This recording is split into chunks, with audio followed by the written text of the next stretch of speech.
Sommaire de l'article: connaître le risque électrique et les dommages corporels possibles. Les habitations. Les dommages corporels causés par le passage du courant électrique. Les effets spécifiques de l'électricité. Le risque électrique. Conclusion: connaître le risque électrique et les dommages corporels possibles. Dans le présent article, nous allons aborder un sujet sensible qui est la sécurité du travailleur lorsqu'on utilise l'énergie électrique ou qu'on est amené à faire des travaux sur un réseau de distribution existant, travaux de mise en conformité ou simplement des modifications sur une installation existante. Nous allons voir les textes et les normes à prendre en compte pour prendre en compte le risque électrique et garantir la sécurité des travailleurs. Ensuite, nous verrons comment limiter le risque électrique et les dommages corporels pour les utilisateurs. Enfin, nous rappellerons les obligations faites aux employeurs ou chefs d'établissement. Le cas des artisans électriciens s'apparente au cas des chefs d'établissement dès lors qu'ils possèdent des salariés. Par conséquent, allons nous employer à rappeler les textes en matière de législation qui doivent être pris en référence dans le cadre du déroulement des opérations réalisées sur les réseaux électriques. Par la suite,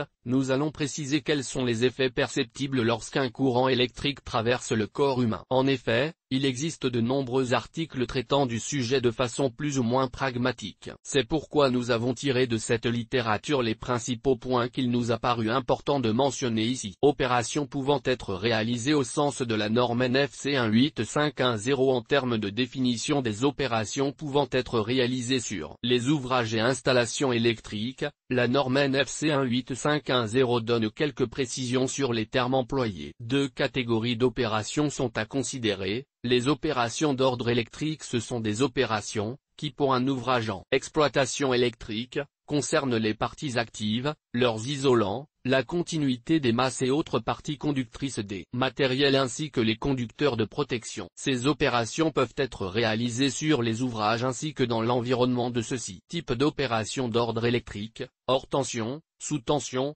travail au voisinage simple, travail au voisinage renforcé, intervention en basse tension, BT, essai, mesurage, vérification et manœuvre. En règle générale, les électriciens, entreprises type PME ou artisans électriciens, réalisent des travaux sur des installations électriques, voire des coffrets électriques en présence de tension, c'est-à-dire avec un risque permanent de venir en contact avec des parties actives nues sous tension. On voit ici qu'il est facile de passer d'une situation de travail dite au voisinage de pièces nues sous tension à une situation de travail sous tension au sens de la norme NFC 18510 de 2012. Les opérations d'ordre non électrique. Ce sont des opérations qui ne répondent pas à la définition d'une opération d'ordre électrique, mais qui contribuent à l'exploitation ou à l'entretien d'un ouvrage électrique tel que celle liée à la construction, à la réalisation, au démantèlement ou à la maintenance dans le voisinage ou sur un ouvrage électrique, à une opération ne concernant pas directement un ouvrage électrique,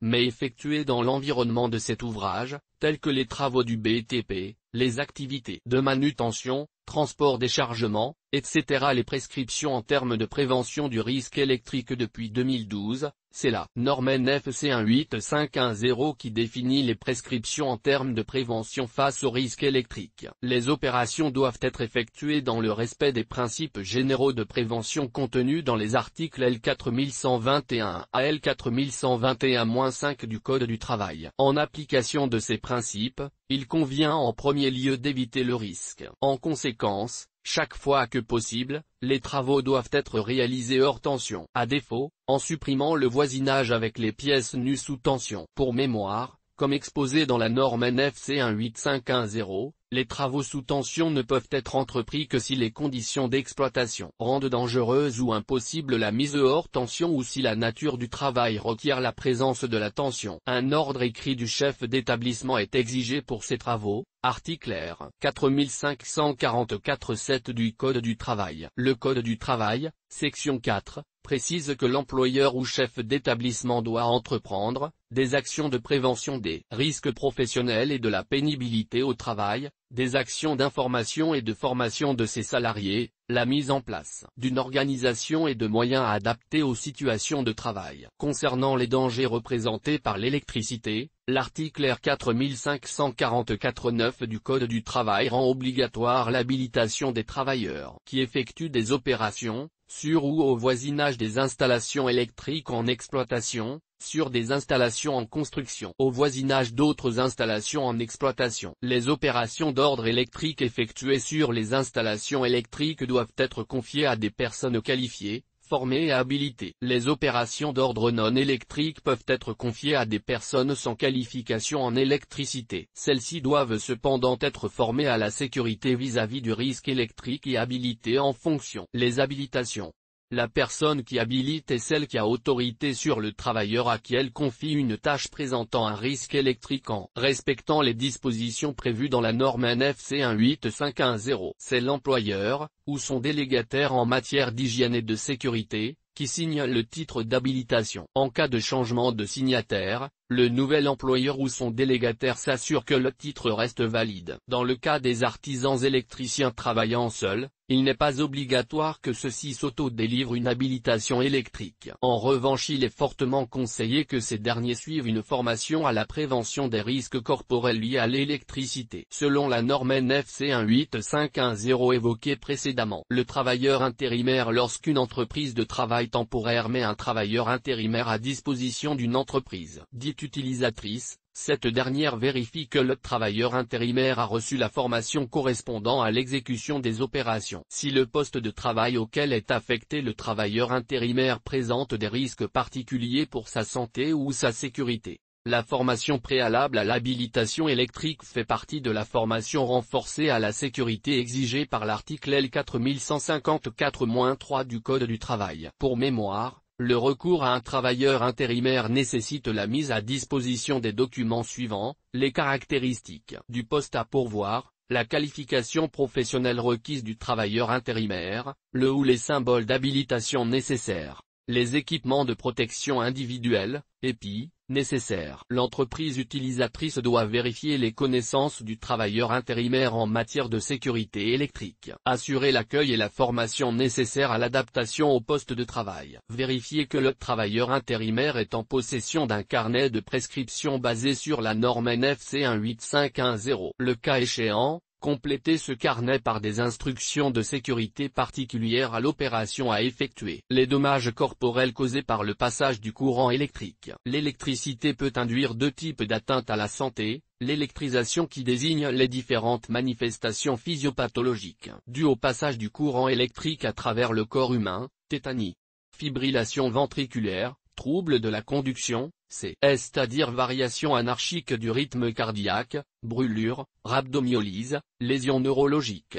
L'électrocution qui correspond à la mort engendrée par le passage du courant dans l'organisme. La stimulation des muscles et des nerfs. Tout le monde a déjà ressenti une sensation de fourmillement, de picotement, sans blessure. Ces effets peuvent survenir à des courants aussi faibles que 0,25 mA. À partir de 10 mA, la plupart des gens ne peuvent plus lâcher prise parce que leurs muscles sont contractés. Au-delà de 50 mA, il peut y avoir arrêt cardiaque si le courant passe par le cœur. La brûlure électrique des tissus et des organes à plus de 100 mA, il y a des marques électriques au point de contact sur le corps. Au-delà de 10 000 mA, des brûlures graves surviennent, qui nécessitent des amputations. Les effets spécifiques de l'électricité. Sur le cœur est une pompe, chaque contraction pousse le sang dans les vaisseaux, assurant ainsi la circulation de l'oxygène dans tout le corps. Le rythme des battements du cœur est contrôlé par des impulsions électriques, c'est ce qu'on voit sur un électrocardiogramme. Si le courant passe par le cœur,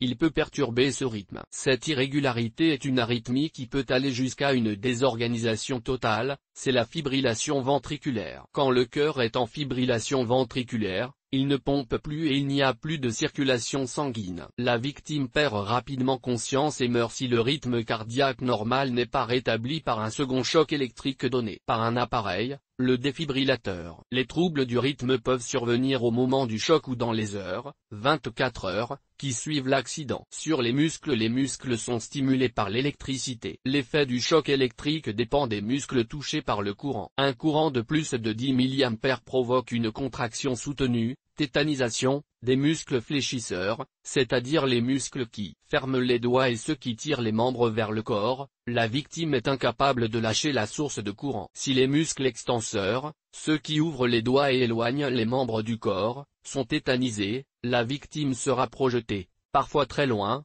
jusqu'à 10 mètres.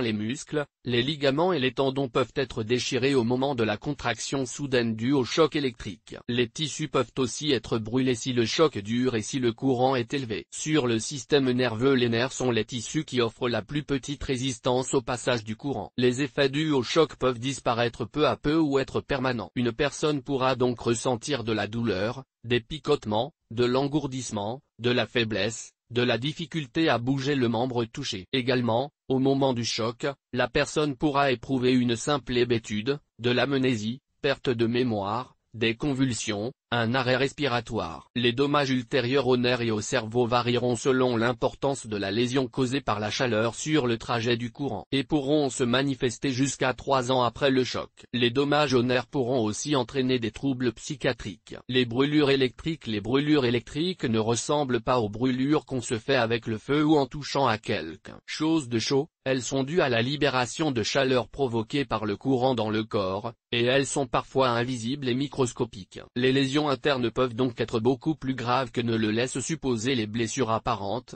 c'est l'effet iceberg. Les marques électriques, au point de contact du courant dans le corps, on voit souvent de tout petits cratères calcinés ou durs, qui ne font pas mal parce que les nerfs sont détruits. Si beaucoup de tissus ont été détruits, les déchets formés peuvent causer de graves problèmes aux reins et des problèmes circulatoires. Les conséquences sont souvent graves, cicatrices, amputations, perte de fonction, perte sensorielle et même décès. Dans le reste du corps, l'électrisation peut aussi affecter les yeux, provoquant des cataractes à plus ou moins long terme. Les organes qui auront été touchés au passage créeront différents malaises qui se manifesteront dans les semaines ou les mois suivant l'accident. Le risque électrique. Conclusion. Quand on considère la multitude des utilisateurs de l'électricité dans leur activité domestique, professionnelle et de loisirs, il semble à première vue que les accidents électriques soient peu fréquents. Cependant, toute électrisation comporte un risque de mort immédiate ou retardée ou de séquelles graves. C'est pourquoi il faut être vigilant et appliquer les principes de prévention définis dans la norme NFC 18510. La prévention du risque électrique passe aussi par l'utilisation systématique de ces équipements de protection individuelle,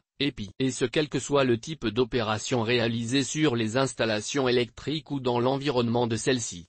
En particulier, lorsque les protections IP2X ont été enlevées. Il faut également se souvenir que l'électricité ne se voit pas, qu'elle ne se sent pas non plus, pas d'odeur significative hormis en cas de début d'incendie.